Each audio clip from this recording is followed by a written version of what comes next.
Many and multiform are the dim horrors of earth, infesting her ways from the prime.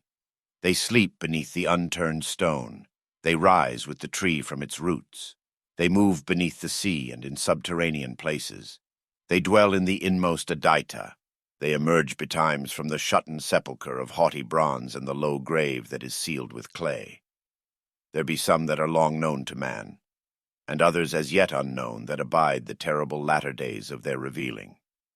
Those which are the most dreadful and the loathliest of all are haply still to be declared. But among those that have revealed themselves aforetime, and have made manifest their veritable presence, there is one which may not openly be named for its exceeding foulness.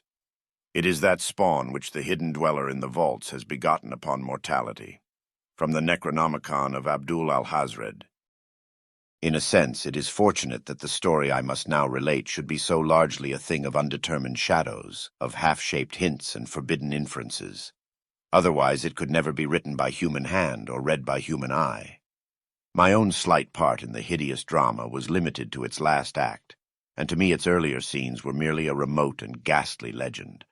Yet even so, the broken reflex of its unnatural horrors has crowded out in perspective the main events of normal life, has made them seem no more than frail gossamers, woven on the dark, windy verge of some unsealed abyss, some deep, half-open charnel, wherein earth's nethermost corruptions lurk and fester.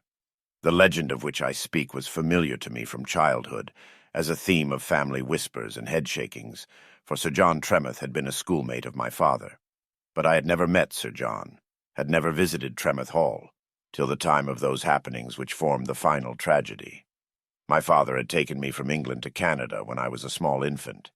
He had prospered in Manitoba as an apiarist, and after his death the bee ranch had kept me too busy for years to execute a long-cherished dream of visiting my natal land and exploring its rural byways. When finally I set sail, the story was pretty dim in my memory, and Tremeth Hall was no conscious part of my itinerary when I began a motorcycle tour of the English counties.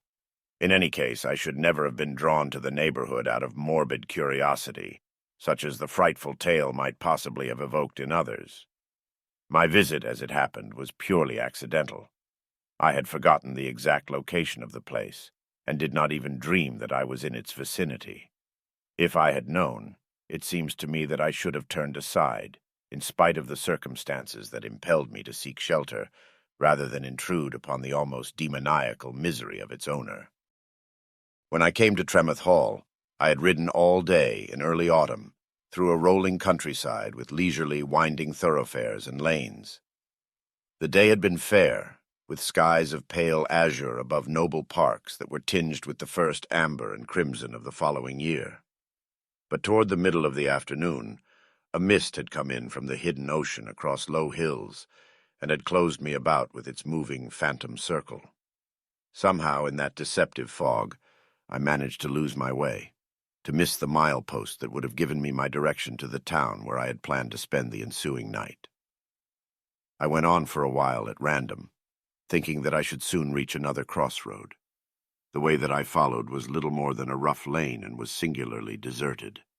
The fog had darkened and drawn closer, obliterating all horizons. But from what I could see of it, the country was one of heath and boulders, with no sign of cultivation. I topped a level ridge and went down a long, monotonous slope, as the mist continued to thicken with twilight. I thought that I was riding toward the west, but before me, in the wan dusk, there was no faintest gleaming or flare of color to betoken the drowned sunset. A dank odor that was touched with salt, like the smell of sea marshes, came to meet me. The road turned at a sharp angle, and I seemed to be riding between downs and marshland. The night gathered with an almost unnatural quickness, as if in haste to overtake me, and I began to feel a sort of dim concern and alarm, as if I had gone astray in regions that were more dubious than an English county. The fog and twilight seemed to withhold a silent landscape of chill, deathly, disquieting mystery. Then, to the left of my road and a little before me, I saw a light that somehow suggested a mournful and tear-dimmed eye. It shone among blurred, uncertain masses that were like trees from a ghostland wood. A nearer mass, as I approached it, was resolved into a small lodge building, such as would guard the entrance of some estate. It was dark and apparently unoccupied. Pausing and peering, I saw the outlines of a wrought iron gate in a hedge of untrimmed yew. It all had a desolate and forbidding air, and I felt in my very marrow the brooding chillness that had come in from the unseen marsh in that dismal, ever-coiling fog. But the light was promise of human nearness on the lonely downs, and I might obtain shelter for the night, or at least find someone who could direct me to a town or inn. Somewhat to my surprise, the gate was unlocked. It swung inward with a rusty grating sound, as if it had not been opened for a long time, and pushing my motorcycle before me, I followed a weed-grown drive toward the light. The rambling mass of a large manor house disclosed itself, among trees and shrubs whose artificial forms, like the hedge of ragged yew, were assuming a wilder grotesquerie than they had received from the hand of the topiary. The fog had turned into a bleak drizzle. Almost groping in the gloom, I found a dark door at some distance from the window that gave forth the solitary light. In response to my thrice-repeated knock, I heard at length the muffled sound of slow, dragging footfalls. The door was opened with a gradualness that seemed to indicate caution or reluctance, and I saw before me an old man, bearing a lighted taper in his hand. His fingers trembled with palsy or decrepitude, and monstrous shadows flickered behind him in a dim hallway, and touched his wrinkled features as with the flitting of ominous bat-like wings. "What do you wish, sir?" he asked. The voice, though quavering and hesitant, was far from churlish and did not suggest the attitude of suspicion and downright inhospitality which I had begun to apprehend. However, I sensed a sort of irresolution or dubiety, and as the old man listened to my account of the circumstances that had led me to knock at that lonely door, I saw that he was scrutinizing me with a keenness that belied my first impression of extreme senility. "I knew you were a stranger in these parts," he commented when I had finished. "But might I inquire your name, sir?" "I am Henry Chaldane." "Are you not the son of Mr. Arthur Chaldane?" Somewhat mystified, I admitted the ascribed paternity. "You resemble your father, sir. Mr. Chaldane and Sir John Tremeth were great friends in the days before your father went to Canada. Will you not come in, sir? This is Tremeth Hall. Sir John has not been in the habit of receiving guests for a long time, but I shall tell him that you are here, and it may be that he will wish to see you." Startled, and not altogether agreeably surprised at the discovery of my whereabouts, I followed the old man to a book-lined study whose furnishings bore evidence of luxury and neglect. Here he lit an oil lamp of antique fashion with a dusty painted shade, and left me alone with the dustier volumes and furniture. I felt a queer embarrassment, a sense of actual intrusion, as I waited in the wan yellow lamplight. There came back to me the details of the strange, horrific, half-forgotten story I had overheard from my father in childhood years. Lady Agatha Tremeth, Sir John's wife, in the first year of their marriage, had become the victim of cataleptic seizures. The third seizure had apparently terminated in death, for she did not revive after the usual interval, and displayed all the familiar marks of the rigor mortis. Lady Agatha's body was placed in the family vaults, which were of almost fabulous age and extent, and had been excavated in the hill behind the manor house.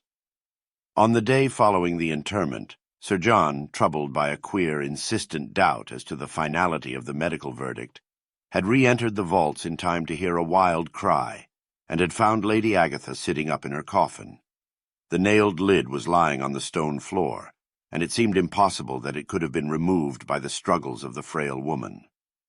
However, there was no other plausible explanation, though Lady Agatha herself could throw little light on the circumstances of her strange resurrection.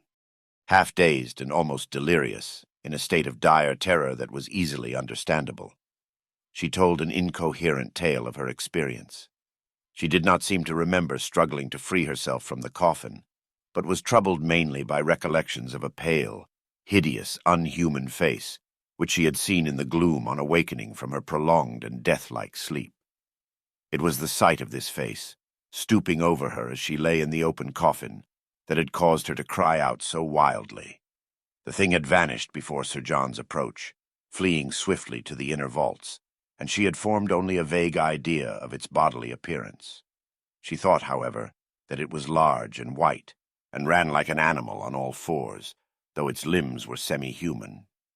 Of course, her tale was regarded as a sort of dream, or a figment of delirium induced by the awful shock of her experience, which had blotted out all recollection of its true terror. But the memory of the horrible face and figure had seemed to obsess her permanently, and was plainly fraught with associations of mind-unhinging fear. She did not recover from her illness, but lived on in a shattered condition of brain and body, and 9 months later she died, after giving birth to her first child. Her death was a merciful thing, for the child, it seemed, was one of those appalling monsters that sometimes appear in human families. The exact nature of its abnormality was not known, though frightful and divergent rumors had purported to emanate from the doctor, nurses, and servants who had seen it. Some of the latter had left Tremouth Hall and had refused to return after a single glimpse of the monstrosity. After Lady Agatha's death, Sir John had withdrawn from society, and little or nothing was divulged in regard to his doings or the fate of the horrible infant.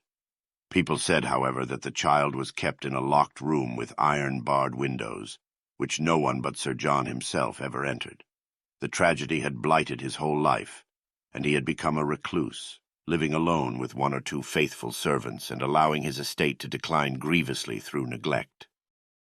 Doubtless, I thought, the old man who had admitted me was one of the remaining servitors.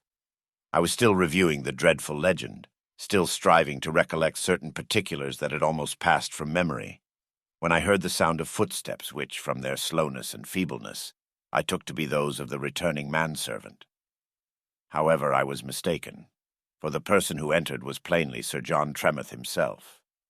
The tall, slightly bent figure, the face that was lined as if by the trickling of some corrosive acid, were marked with a dignity that seemed to triumph over the double ravages of mortal sorrow and illness. Somehow, though I could have calculated his real age, I had expected an old man, but he was scarcely beyond middle life. His cadaverous pallor and feeble, tottering walk were those of a man who is stricken with some fatal malady. His manner, as he addressed me, was impeccably courteous and even gracious, but the voice was that of one to whom the ordinary relations and actions of life had long since become meaningless and perfunctory. Harper tells me that you are the son of my old school friend, Arthur Chaldane. I bid you welcome to such poor hospitality as I am able to offer. I have not received guests for many years, and I fear you will find the hall pretty dull and dismal, and will think me an indifferent host. Nevertheless, you must remain, at least for the night. Harper has gone to prepare dinner for us. You are very kind. I fear, however, that I am intruding, if— Not at all. You must be my guest. It is miles to the nearest inn, and the fog is changing into a heavy rain. Indeed, I am glad to have you. You must tell me all about your father and yourself at dinner. In the meanwhile, I'll try to find a room for you, if you'll come with me. He led me to the 2nd floor of the manor house and down a long hall with beams and panels of ancient oak. We passed several doors which were doubtless those of bedchambers. All were closed, and one of the doors was reinforced with iron bars, heavy and sinister as those of a dungeon cell. Inevitably, I surmised that this was the chamber in which the monstrous child had been confined, and also I wondered if the abnormality still lived, after a lapse of time that must have been nearly 30 years. How abysmal, how abhorrent, must have been its departure from the human type, to necessitate an immediate removal from the sight of others. And what characteristics of its further development could have rendered necessary the massive bars on an oaken door which, by itself, was strong enough to have resisted the assaults of any common man or beast? Without even glancing at the door, my host went on, carrying a taper that scarcely shook in his feeble fingers. My curious reflections as I followed him were interrupted with nerve-shattering suddenness by a loud cry that seemed to issue from the barred room. The sound was a long, ever-mounting ululation, infrabass at first like the tomb-muffled voice of a demon, and rising through abominable degrees to a shrill, ravenous fury, as if the demon had emerged by a series of underground steps to the open air. It was neither human nor bestial. It was wholly preternatural, hellish, macabre, and I shuddered with an insupportable eeriness that still persisted when the demon voice, after reaching its culmination, had returned by reverse degrees to a profound sepulchral silence. Sir John had given no apparent heed to the awful sound, but had gone on with no more than his usual faltering. He had reached the end of the hall, and was pausing before the second chamber from the one with the sealed door. "I'll let you have this room. It's just beyond the one that I occupy." He did not turn his face toward me as he spoke, and his voice was unnaturally toneless and restrained. I realized with another shudder that the chamber he had indicated as his own was adjacent to the room from which the frightful ululation had appeared to issue. The chamber to which he now admitted me had manifestly not been used for years. The air was chill, stagnant, unwholesome, with an all-pervading mustiness, and the antique furniture had gathered the inevitable increment of dust and cobwebs. Sir John began to apologize. "I didn't realize the condition of the room. I'll send Harper after dinner to do a little dusting and clearing and put fresh linen on the bed." I protested rather vaguely that there was no need for him to apologize. The unhuman loneliness and decay of the old manor house, its lustrums and decades of neglect, and the corresponding desolation of its owner, had impressed me more painfully than ever, and I dared not speculate overmuch concerning the ghastly secret of the barred chamber, and the hellish howling that still echoed in my shaken nerves. Already I regretted the singular fortuity that had drawn me to that place of evil and festering shadows. I felt an urgent desire to leave, to continue my journey even in the face of the bleak autumnal rain and wind-blown darkness. But I could think of no excuse that would be sufficiently tangible and valid. Manifestly there was nothing to do but remain. Our dinner was served in a dismal but stately room, by the old man whom Sir John had referred to as Harper. The meal was plain but substantial and well cooked, and the service was impeccable. I had begun to infer that Harper was the only servant, a combination of valet, butler, housekeeper, and chef. In spite of my hunger and the pains taken by my host to make me feel at ease, the meal was a solemn and almost funereal ceremony. I could not forget my father's story, and still less could I forget the sealed door and the baleful ululation. Whatever it was, the monstrosity still lived, and I felt a complex mingling of admiration, pity, and horror as I looked at the gaunt and gallant face of Sir John Tremeth, and reflected upon the lifelong hell to which he had been condemned, and the apparent fortitude with which he had borne its unthinkable ordeals. A bottle of excellent sherry was brought in. Over this we sat for an hour or more. Sir John spoke at some length concerning my father, of whose death he had not previously heard, and he drew me out in regard to my own affairs with the subtle adroitness of a polished man of the world.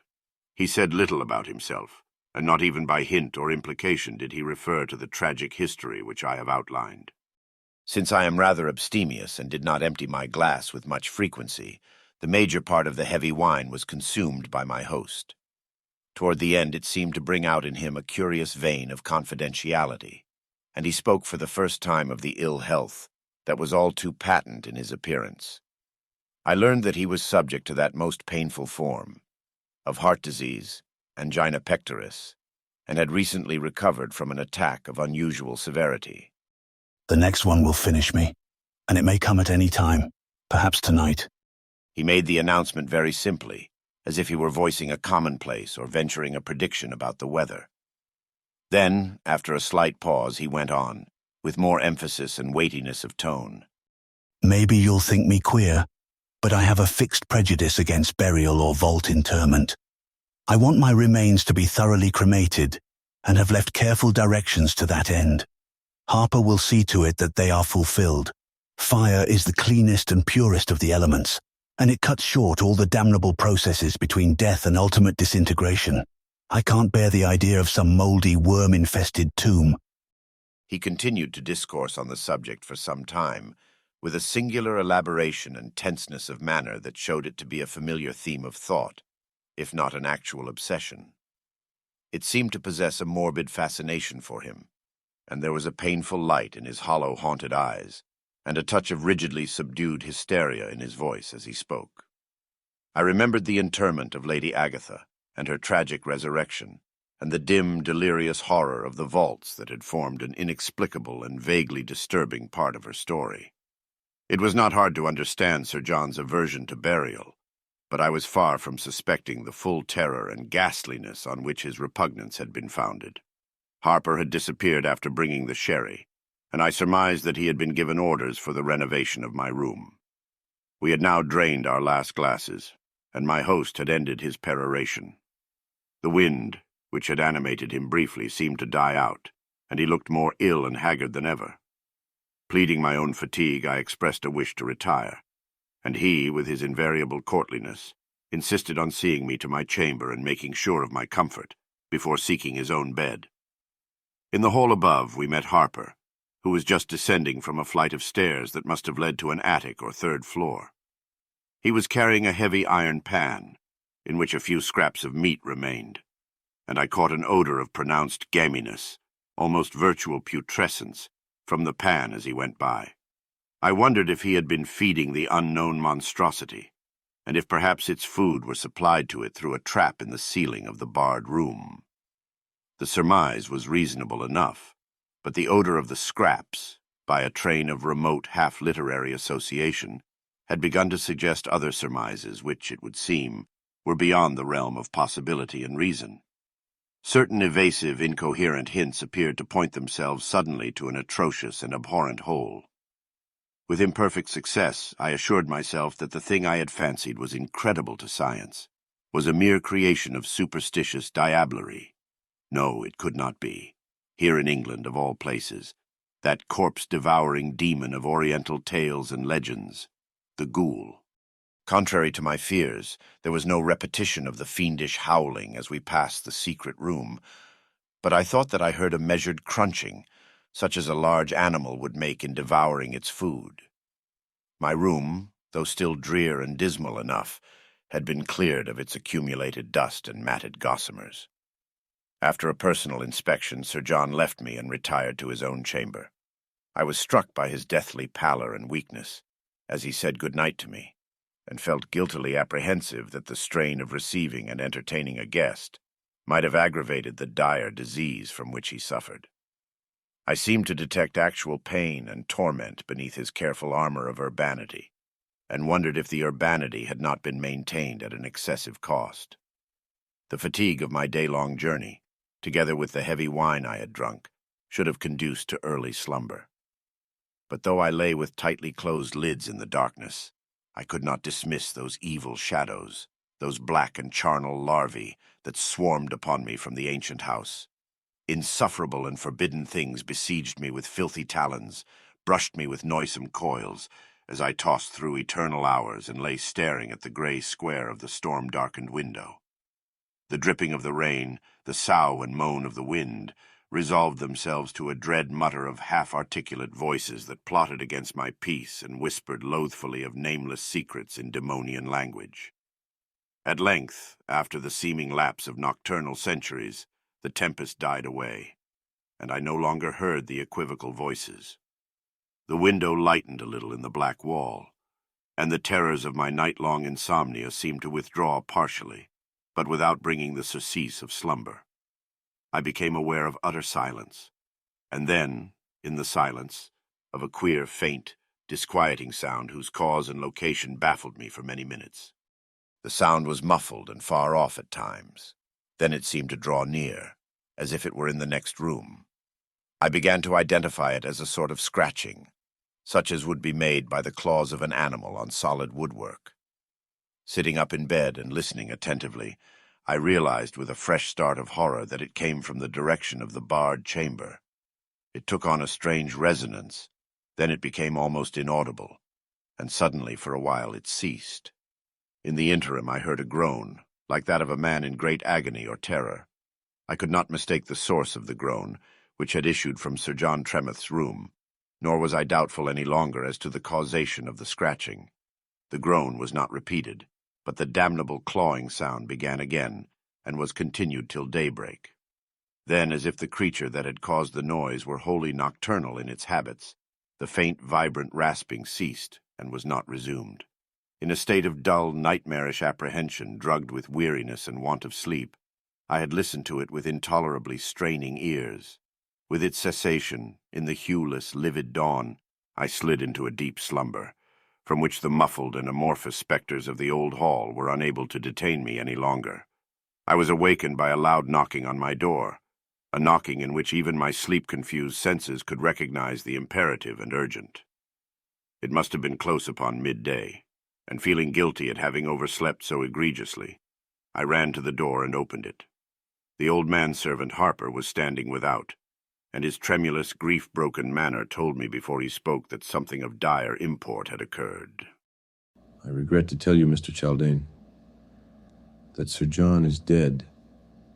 He did not answer my knock as usual, so I made bold to enter his room. He must have died early this morning. Inexpressibly shocked by his announcement, I recalled the single groan I had heard in the gray beginning of dawn. My host, perhaps, had been dying at that very moment. I recalled, too, the detestable nightmare scratching. Unavoidably, I wondered if the groan had been occasioned by fear as well as by physical pain. Had the strain and suspense of listening to that hideous sound brought on the final paroxysm of Sir John's malady? I could not be sure of the truth, but my brain seethed with awful and ghastly conjectures.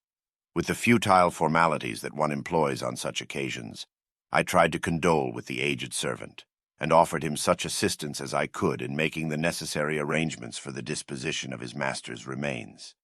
Since there was no telephone in the house, I volunteered to find a doctor who would examine the body and sign the death certificate. The old man seemed to feel a singular relief and gratitude.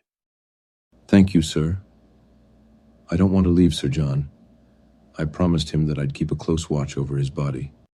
He went on to speak of Sir John's desire for cremation. It seemed that the baronet had left explicit directions for the building of a pyre of driftwood on the hill behind the hall, the burning of his remains on this pyre, and the sowing of his ashes on the fields of the estate. These directions he had enjoined and empowered the servant to carry out as soon after death as possible. No one was to be present at the ceremony, except Harper and the hired pallbearers, and Sir John's nearer relatives, none of whom lived in the vicinity, were not to be informed of his demise till all was over. I refused Harper's offer to prepare my breakfast, telling him that I could obtain a meal in the neighboring village. There was a strange uneasiness in his manner, and I realized, with thoughts and emotions not to be specified in this narrative, that he was anxious to begin his promised vigil beside Sir John's corpse. It would be tedious and unnecessary to detail the funereal afternoon that followed. The heavy sea fog had returned, and I seemed to grope my way through a sodden but unreal world as I sought the nearby town. I succeeded in locating a doctor and also in securing several men to build the pyre and act as pallbearers. I was met everywhere with an odd taciturnity, and no one seemed willing to comment on Sir John's death or to speak of the dark legendary that was attached to Tremouth Hall. Harper, to my amazement, had proposed that the cremation should take place at once. This, however, proved to be impracticable. When all the formalities and arrangements had been completed, the fog turned into a steady, everlasting downpour, which rendered impossible the lighting of the pyre, and we were compelled to defer the ceremony. I had promised Harper that I should remain at the hall till all was done, and so it was that I spent a second night beneath that roof of accursed and abominable secrets. The darkness came on betimes. After a last visit to the village, in which I procured some sandwiches for Harper and myself in lieu of dinner, I returned to the lonely hall. I was met by Harper on the stairs as I ascended to the death chamber. There was an increased agitation in his manner, as if something had happened to frighten him. I wonder if you'd keep me company tonight, Mr. Chaldane. It's a gruesome watch that I'm asking you to share, and it may be a dangerous one. But Sir John would thank you, I am sure. If you have a weapon of any sort, it will be well to bring it with you. It was impossible to refuse his request, and I assented at once. I was unarmed, so Harper insisted on equipping me with an antique revolver, of which he himself carried the mate. "Look here, Harper," I said bluntly as we followed the hall to Sir John's chamber. "What are you afraid of?" He flinched visibly at the question and seemed unwilling to answer. Then after a moment he appeared to realize that frankness was necessary. It's the thing in the barred room. You must have heard it, sir. We've had the care of it, Sir John and I, these 28 years, and we've always feared that it might break out. It never gave us much trouble, as long as we kept it well fed. But for the last 3 nights, it has been scratching at the thick oaken wall of Sir John's chamber, which is something it never did before. Sir John thought it knew that he was going to die, and that it wanted to reach his body, being hungry for other food than we had given it. That's why we must guard him closely tonight, Mr. Chaldane. I pray to God that the wall will hold, but the thing keeps on clawing and clawing like a demon, and I don't like the hollowness of the sound, as if the wall were getting pretty thin. Appalled by this confirmation of my own most repugnant surmise, I could offer no rejoinder, since all comment would have been futile. With Harper's open avowal, the abnormality took on a darker and more encroaching shadow, a more potent and tyrannic menace. Willingly would I have foregone the promised vigil, but this, of course, it was impossible to do. The bestial, diabolic scratching, louder and more frantic than before, assailed my ears as we passed the barred room. All too readily I understood the nameless fear that had impelled the old man to request my company. The sound was inexpressibly alarming and nerve-sapping, with its grim, macabre insistence, its intimation of ghoulish hunger. It became even plainer, with a hideous, tearing vibrancy, when we entered the room of death. During the whole course of that funereal day, I had refrained from visiting this chamber, since I am lacking in the morbid curiosity which impels many to gaze upon the dead. So it was that I beheld my host for the second and last time. Fully dressed and prepared for the pyre, he lay on the chill white bed whose heavily figured arras-like curtains had been drawn back. The room was lit by several tall tapers, arranged on a little table in curious brazen candelabras that were greened with antiquity. But the light seemed to afford only a doubtful, dolorous glimmering in the drear spaciousness and mortuary shadows. Somewhat against my will, I gazed on the dead features and averted my eyes very hastily. I was prepared for the stony pallor and rigor, but not for the full betrayal of that hideous revulsion, that inhuman terror and horror, which must have corroded the man's heart through infernal years, and which, with almost superhuman control, he had masked from the casual beholder in life. The revelation was too painful, and I could not look at him again. In a sense, it seemed that he was not dead, that he was still listening with agonized attention to the dreadful sounds that might well have served to precipitate the final attack of his malady. There were several chairs, dating, I think, like the bed itself, from the 17th century. Harper and I seated ourselves near the small table and between the deathbed and the paneled wall of blackish wood from which the ceaseless clawing sound appeared to issue. In tacit silence, with drawn and cocked revolvers, we began our ghastly vigil. As we sat and waited, I was driven to picture the unnamed monstrosity, and formless or half-formed images of charnel nightmare pursued each other in chaotic succession through my mind. An atrocious curiosity, to which I should normally have been a stranger, prompted me to question Harper, but I was restrained by an even more powerful inhibition. On his part, the old man volunteered no information or comment whatever, but watched the wall with fear-bright eyes that did not seem to waver in his palsy-nodding head. It would be impossible to convey the unnatural tension, the macabre suspense and baleful expectation of the hours that followed. The woodwork must have been of great thickness and hardness, such as would have defied the assaults of any normal creature equipped only with talons or teeth. But in spite of such obvious arguments as these, I thought momentarily to see it crumble inward. The scratching noise went on eternally, and to my febrile fancy it grew sharper and nearer every instant. At recurrent intervals I seemed to hear a low, eager, dog-like whining, such as a ravenous animal would make when it neared the goal of its burrowing. Neither of us had spoken of what we should do in case the monster should attain its objective, but there seemed to be an unvoiced agreement. However, with a superstitiousness of which I should not have believed myself capable, I began to wonder if the monster possessed enough of humanity in its composition to be vulnerable to mere revolver bullets. To what extent would it display the traits of its unknown and fabulous paternity? I tried to convince myself that such questions and wonderings were patently absurd, but was drawn to them again and again, as if by the allurement of some forbidden gulf. The night wore on, like the flowing of a dark, sluggish stream, and the tall funeral tapers had burned to within an inch of their verdigris-eaten sockets. It was this circumstance alone that gave me an idea of the passage of time, for I seemed to be drowning in a black eternity, motionless beneath the crawling and seething of blind horrors. I had grown so accustomed to the clawing noise in the woodwork, and the sound had gone on so long, that I deemed its ever-growing sharpness and hollowness a mere hallucination, and so it was that the end of our vigil came without apparent warning. Suddenly, as I stared at the wall and listened with frozen fixity, I heard a harsh, splintering sound, and saw that a narrow strip had broken loose and was hanging from the panel. Then, before I could collect myself or credit the awful witness of my senses, a large semicircular portion of the wall collapsed in many splinters beneath the impact of some ponderous body. Mercifully, perhaps, I have never been able to recall with any degree of distinctness the hellish thing that issued from the panel. The visual shock, by its own excess of horror, has almost blotted the details from memory.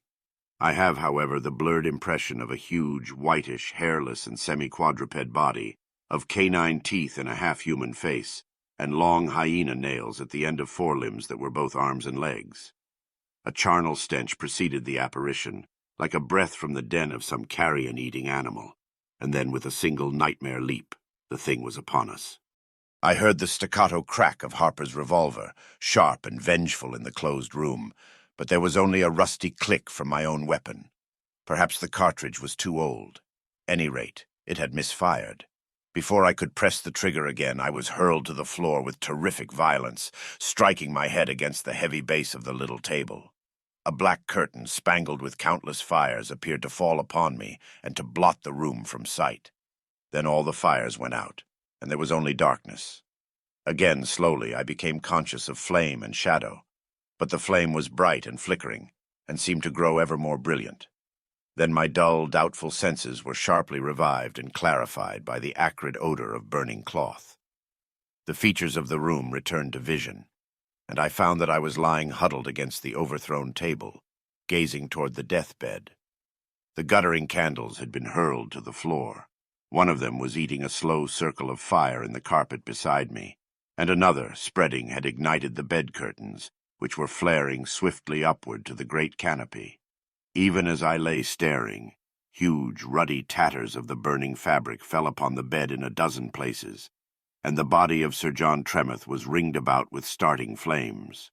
I staggered heavily to my feet, dazed and giddy with the fall that had hurled me into oblivion. The room was empty except for the old manservant who lay near the door, moaning indistinctly.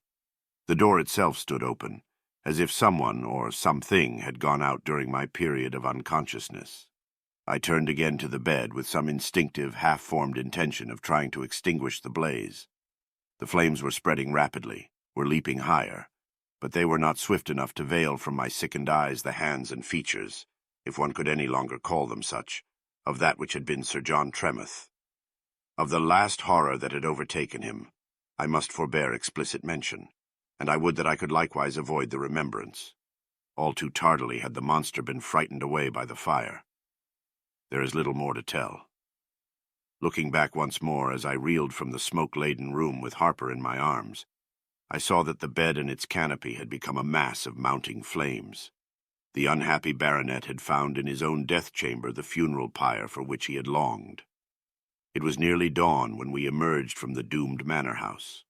The rain had ceased, leaving a heaven lined with high and dead-gray clouds. The chill air appeared to revive the aged manservant, and he stood feebly beside me, uttering not a word, as we watched an ever-climbing spire of flame that broke from the somber roof of Tremeth Hall and began to cast a sullen glare on the unkempt hedges. In the combined light of the fireless dawn and the lurid conflagration, we both saw at our feet the semi-human, monstrous footprints, with their mark of long and canine nails, that had been trodden freshly and deeply in the rain-wet soil. They came from the direction of the manor house, and ran toward the heath-clad hill that rose behind it. Still without speaking, we followed the steps. Almost without interruption, they led to the entrance of the ancient family vaults, to the heavy iron door in the hillside that had been closed for a full generation by Sir John Tremeth's order. The door itself swung open, and we saw that its rusty chain and lock had been shattered by a strength that was more than the strength of man or beast. Then, peering within, we saw the clay-touched outline of the unreturning footprints that went downward into mausolean darkness on the stairs. We were both weaponless, having left our revolvers behind us in the death chamber, but we did not hesitate long. Harper possessed a liberal supply of matches, and looking about I found a heavy billet of water-soaked wood which might serve in lieu of a cudgel. In grim silence, with tacit determination and forgetful of any danger, we conducted a thorough search of the well-nigh interminable vaults, striking match after match as we went on in the musty shadows. The traces of ghoulish footsteps grew fainter as we followed them into those black recesses, and we found nothing anywhere but noisome dampness and undisturbed cobwebs and the countless coffins of the dead. The thing that we sought had vanished utterly, as if swallowed up by the subterranean walls. At last we returned to the entrance. There, as we stood blinking in the full daylight with gray and haggard faces, Harper spoke for the first time, saying in his slow, tremulous voice, Many years ago, soon after Lady Agatha's death, Sir John and I searched the vaults from end to end, but we could find no trace of the thing we suspected. Now, as then, it is useless to seek. There are mysteries which, God helping, will never be fathomed. We know only that the offspring of the vaults has gone back to the vaults. There may it remain. Silently, in my shaken heart, I echoed his last words and his wish.